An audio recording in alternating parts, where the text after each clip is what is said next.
Alors, aujourd'hui, on s'attaque à un sujet qui fait couler beaucoup d'encre, enfin, de décibels, dans le monde du son, la fameuse Waves Emotion LV1. La question qu'on se pose tous, est-ce que c'est vraiment une révolution ou juste un concept un peu perché? C'est ce qu'on va essayer de démêler ensemble. Et voilà, on rentre direct dans le vif du sujet avec cette question. L'idée, c'est de complètement oublier l'image qu'on a d'une console de mixage, le gros bloc physique plein de boutons.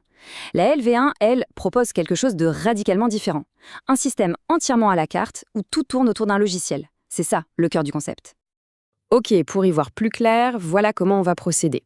On va commencer par la promesse, le pourquoi du système. Ensuite, on va mettre les mains dans le cambouis, la technique, les serveurs, le fameux SoundGrid. Puis, on verra concrètement comment on branche les micros, comment on pilote le tout. Et bien sûr, la question qui fâche, combien ça coûte vraiment. Et on terminera en essayant de voir à qui s'adresse ce drôle d'engin. Allez, c'est parti. Le point de départ, la grande promesse de la LV1, elle est super simple à comprendre, mais hyper ambitieuse. L'idée, c'est de casser une bonne fois pour toutes la frontière qu'il y a toujours eu entre le son impeccable qu'on peut avoir en studio et ce qu'on arrive à faire en live sur scène. Donc pour être très concret, l'Emotion LV1, c'est quoi?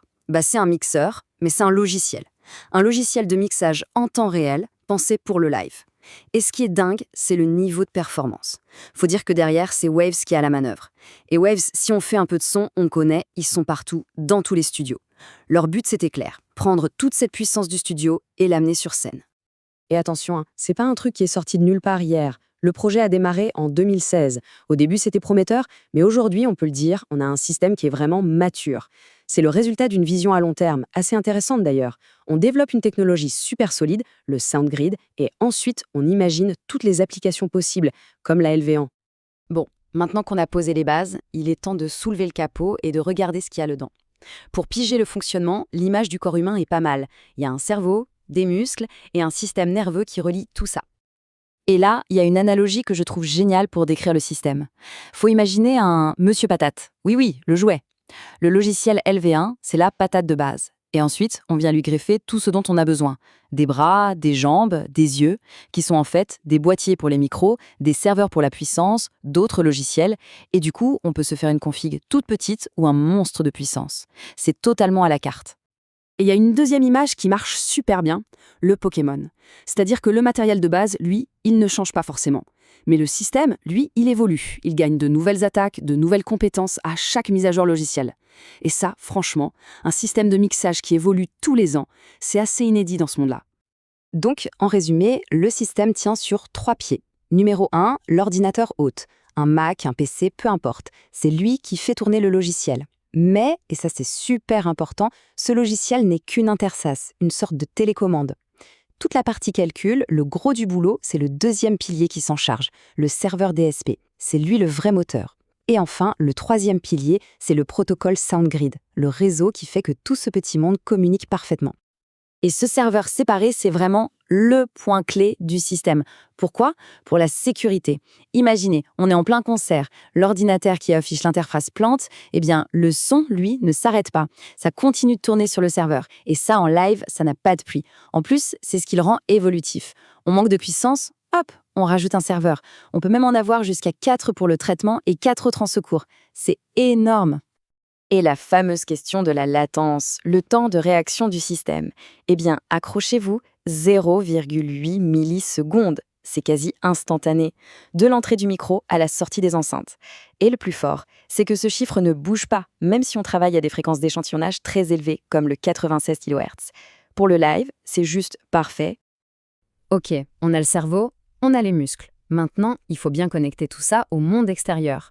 Comment on fait rentrer et sortir le son? C'est la question des entrées et des sorties, les fameux I/O.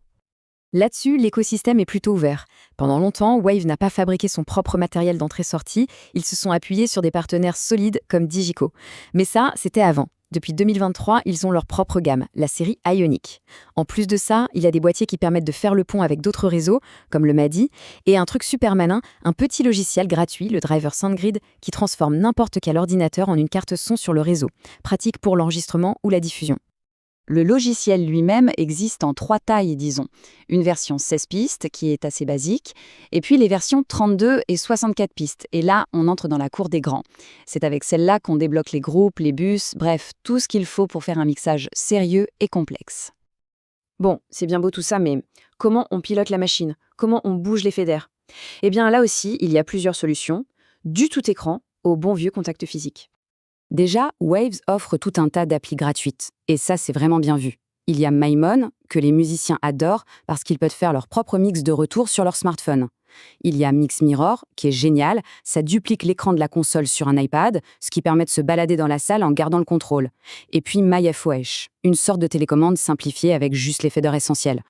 Et pour ceux qui ne peuvent pas se passer de sentir les faders sous les doigts, il y a le contrôleur hardware, le Waves Fit. C'est une surface de contrôle dédiée avec 17 faders motorisés qui réagissent au toucher. C'est plutôt bien fait. Par contre, il y a un détail assez surprenant. Il n'y a pas de vue-mètre physique dessus. Zéro. Tout se passe à l'écran. C'est un choix, disons, audacieux. Ok, donc sur le papier, c'est puissant, c'est flexible, mais on se doute bien qu'il y a un mais. Et ce mais, il se situe souvent du côté du portefeuille et des contraintes. Alors, parlons un peu des choses qui fâchent, le prix et les engagements.